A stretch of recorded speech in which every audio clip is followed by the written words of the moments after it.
kesedot banget energinya. Dan ini pun dia pernah alamin juga waktu di Semarang itu, waktu dia nginep di Airbnb yang di Semarang yang memang horor juga kata dia. Hai gengs, welcome to Forbia di Cahaya.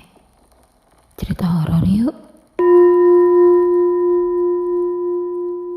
Halo semuanya, how are you guys? Semoga semuanya tetap sehat dan dalam lindungan Tuhan ya.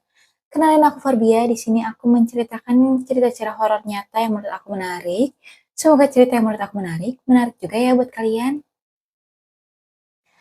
Guys, kalian tahu kan bentar lagi itu udah mau holiday, udah mau libur tahun baru. Jadi tentunya kita harus menyiapkan akomodasi-akomodasi selama kita nanti berlibur dari mulai kendaraannya sampai tempat kita nginepnya.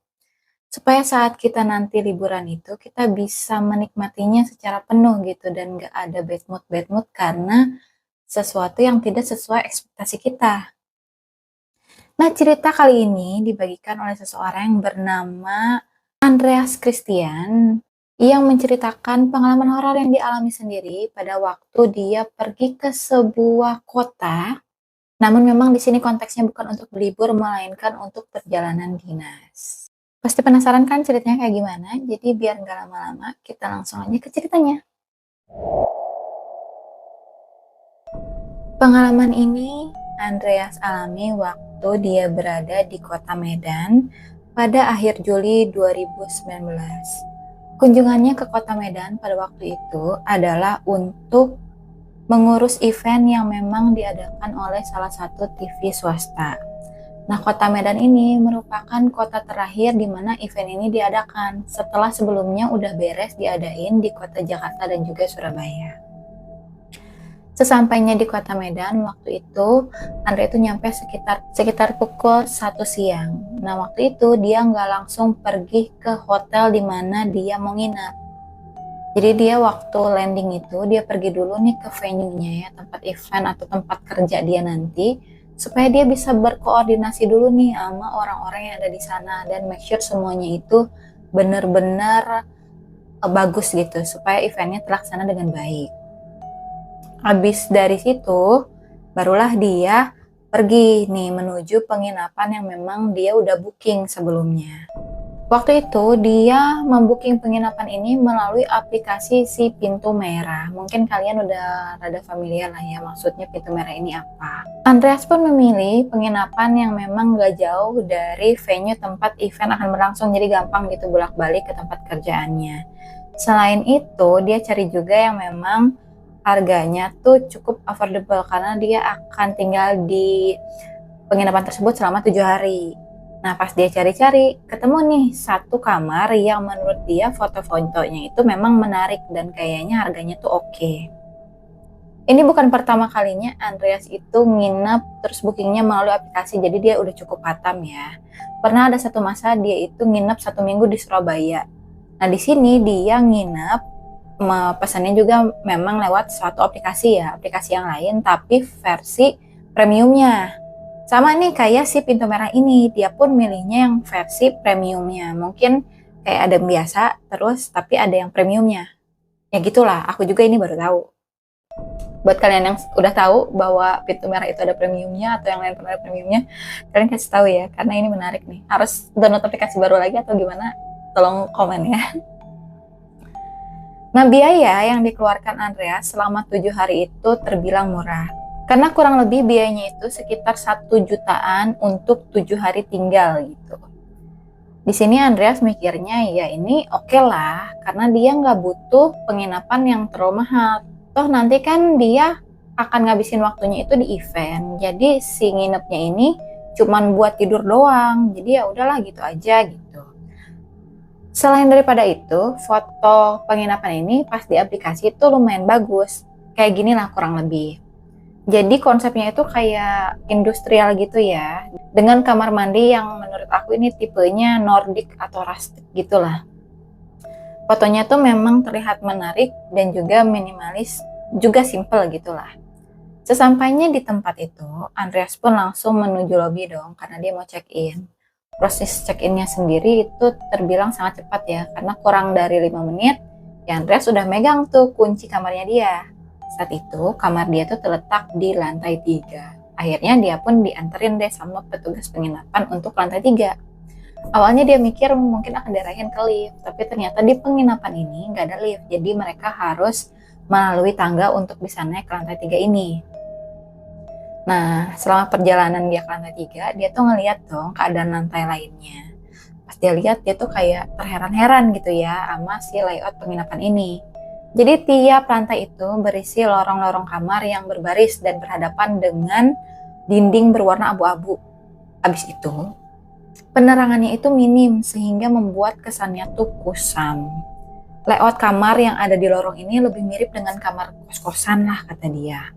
Lalu di beberapa titik di langit-langit itu terlihat bekas rebesan air, jadi kelihatan banget kurang terawatnya.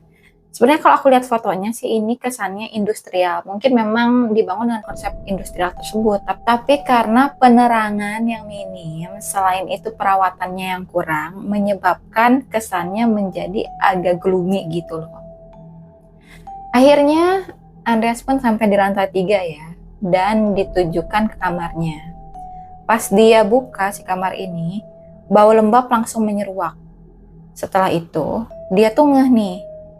Ternyata di kamar ini tuh cuma ada 4 lampu dan ini pun rada redup sehingga kamar tersebut itu sebenarnya nggak seterang seperti yang ditunjukkan di foto di aplikasi. Nah, 4 lampu yang ada di kamar tersebut itu 2 berada di sisi samping ranjang, 1 di depan TV dan satunya lagi berada di kamar mandi. Dan semua lampu ini tuh benar-benar redup-redup gitu loh, remang-remang gitu. Jadi kesannya tuh suram banget. Akhirnya di sini Andreas meletakkan barang bawaannya. Setelah itu, hal pertama yang dilakukan adalah mengecek keadaan kamar mandi. Pertama dia cek dulu nih, saklar lampunya ditekan, nyala gak nih kira-kira ya lampunya gitu. Habis itu dia cek knob, mungkin untuk ngecek nih knobnya macet gak gitu kan, untuk menghindari kalau dia terjebak nanti di kamar mandi atau kayak gimana. Cuma masalahnya, kata dia, si kamar mandi ini selain lampunya lebih gelap daripada lampu yang di kamar, di dalam situ tuh nggak ada exhaust atau ventilasi sehingga bau lembabnya tuh bener-bener pekat banget, dan itu pun yang menyebabkan si kamarnya menjadi lembab juga gitu. Selain itu, dia tuh merasa ada keanehan karena di sini tuh dinding toiletnya ini berwarna abu-abu gelap dan keramiknya warna hitam. Dalam sepersekian detik, di sini dia merasakan bahwa ada yang gak beres nih sama kamar mandi ini. Selain itu, selama si Andreas berada di kamar mandi ini, dia merasakan seperti ada sosok entitas lain yang berada dengannya di situ waktu itu. Meskipun dia gak bisa ngeliat sosok tersebut, tapi dia ngerasa, gue tahu nih, ada sesuatu di kamar mandi ini. Cuma ya dia nggak bisa overthinking kayak gitu. Akhirnya dia pun berusaha untuk beradaptasi dengan kamar ini. Karena kan gimana pun udah bayar kamar ini untuk 7 hari ke depan. Dia pun memutuskan untuk rebahan dulu deh di kasur. Meskipun pada akhirnya dia menemukan sehelai rambut yang panjang dan agak ikal di ranjang. Di sini pun dia berusaha untuk positive thinking dan mungkin ya memang cleaning service-nya waktu itu bersihinnya kurang gitu, jadi ada rambut tersebut. Mengingat Andreas ini belum makan siang, akhirnya pun dia memesan makanan melalui ojek online.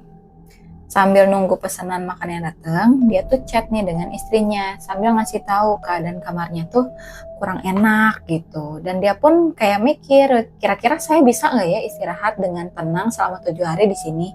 Soalnya memang nggak enak banget ini kamar, kata dia kayak gitu. Terus dia sempat ada kepikiran juga sih, apa pindah hotel aja ya? Tapi apakah aku dibolehin nih sama bos aku? Soalnya ini kan udah dibayar buat jangka panjang gitu. Akhirnya dia sungkan lah buat minta ke atasannya. Gak lama akhirnya pesanan makanannya pun datang. Habis itu dia ambil dan dia balik lagi ke kamar dan mencoba makan sambil menonton TV. Di sini keanehan terjadi. Selama Andreas makan, dia tiba-tiba berkeringat.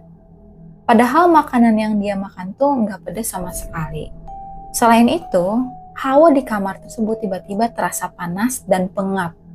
Hal ini tuh gak asing buat Andreas karena dia pernah mengalami hal yang serupa waktu dia nginep di salah satu kamar Airbnb di Semarang.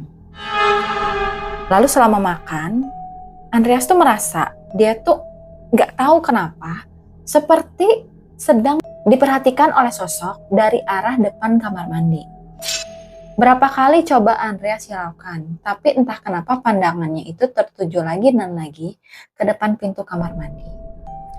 Karena perasaan gak enak tersebut, akhirnya Andreas pun memutuskan untuk menghubungi kontak center di aplikasi tersebut gitu. Akhirnya dia ceritain lah apa yang terjadi. Tapi karena biar nggak kayak mengada-ngada, dia kasih alasannya gini.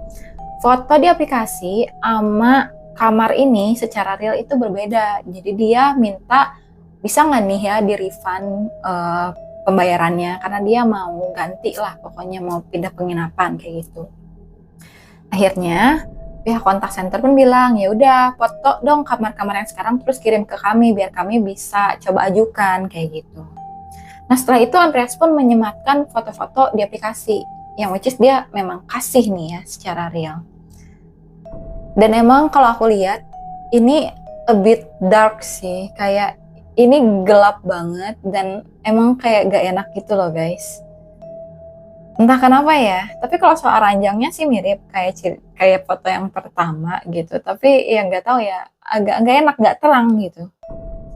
Dan ya, emang toiletnya itu berbeda seperti yang di aplikasi ya. Kalau di aplikasi kan pakai keramik putih, kalau ini dindingnya ya abu aja gelap gitu. Kayak gelap banget sih.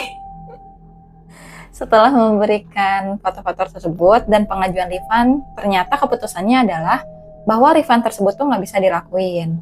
Karena pada saat si Andreas ini booking hotel tersebut, harga yang dia ambil itu harga yang promo gitu. Yang memang terms and conditionnya ya kalau udah lo ambil ini ya lo gak bisa refund gitu. Karena dia bingung kan gak bisa ngapa-ngapain, akhirnya dia iseng-iseng lah telepon atasannya dan ceritain kejadian yang dialami. Sekalian dia tuh minta tolong kira-kira boleh gak ya Pak kalau saya pindah penginapan. Dan aminnya ini rezekinya untuk Andreas dan juga terima kasih untuk atasan yang baik. Ternyata pengajuan untuk Andreas pindah hotel itu diizinkan. Nah setelah selesai menelpon atasannya, tiba-tiba ada bunyi pintu diketuk. Setelah dilihat, ternyata ya petugas penginapan itu yang mengetuk pintunya Andreas. Mereka pun menanyakan ke Andreas, kira-kira apa sih yang terjadi sehingga Andreas itu mau cancel gitu, nginep di situ.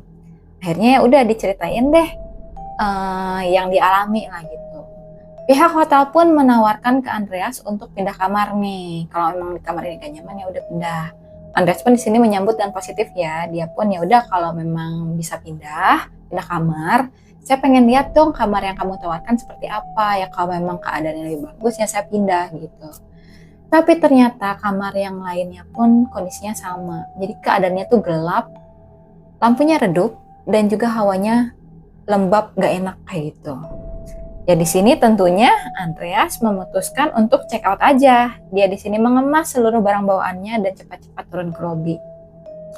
Sesampainya di lobi, Andreas pun pesen dong taksi online gitu buat pindah hotel karena posisinya dia di situ udah tahu nih mau pergi ke hotel mana.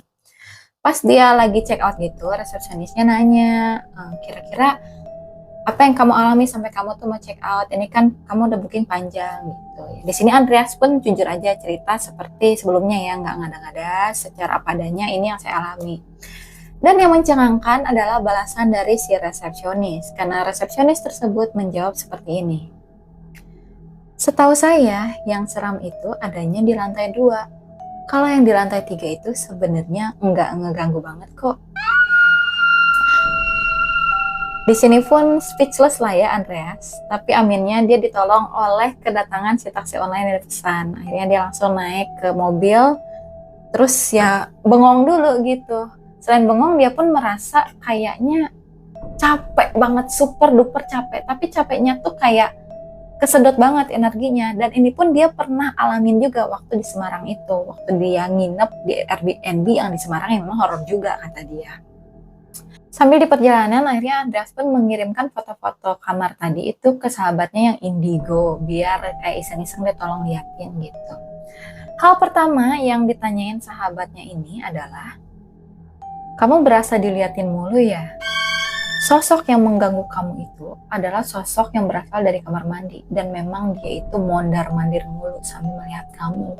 Di sini pun tentunya si Andreas kaget dong dan memang menjadi keputusan yang tepat sih untuk pindah hotel gitu. Pas nyampe ke hotel yang baru, dia pun iseng nih ngeliat si hotel yang dia tempatin barusan itu di Google Maps atau di Google Street gitu ya. Pas dia cek, memang di Google-nya itu tampak bahwa bangunan penginapan tersebut tuh awalnya merupakan bangunan yang kosong yang entah berapa lama terbengkalai dan akhirnya memang dirubah menjadi sebuah penginapan. Hal ini pun dijadikan Andreas untuk sebagai pelajaran kalau misalkan nanti cari penginapan apalagi buat jangka panjang ya lebih berhati-hati aja gitu. Jangan sampai penginapan yang harusnya ditempatin untuk 7 hari kayak gini nih, kepakainya hanya 3 jam aja. Jangankan untuk Andreas, ini pun sebenarnya pelajarannya buat kita. Kalau mau nginep jangka panjang, cari at least tempat yang kita tuh bisa tidur gitu di situ. Jangan yang ya udahlah lagian gue nggak akan lama kok, gue cuma tidur doang kok, numpang tidur. Ya nggak bisa tidur guys. Pasti nggak bisa tidur kalau tidurnya digangguin. Jadi cari yang tempatnya tuh bisa kita tidurin, itu aja lah intinya. Oke, thank you banget Mas Andreas untuk ceritanya. Nah, sebenarnya Mas Andreas ini ceritain juga nih, cerita waktu di Semarang itu di Airbnb sama di salah satu hotel yang ada di Bedugul. Ini cerita Mas Andreas secara langsung ya. Ini aku akan bawain tapi di video yang nextnya ya, biar nggak kepanjangan di video ini. Nah, buat kalian yang mau baca langsung, nanti aku sematin ya linknya. Terus kalau misalkan kalian suka sama video ini, silahkan di like. Jangan lupa support aku dengan subscribe dan juga kalau kalian punya cerita-cerita horor lainnya, bisa email ke aku di sini. Thank you so much everyone yang udah nonton dan udah mampir. See you in the next video ya. Bye-bye.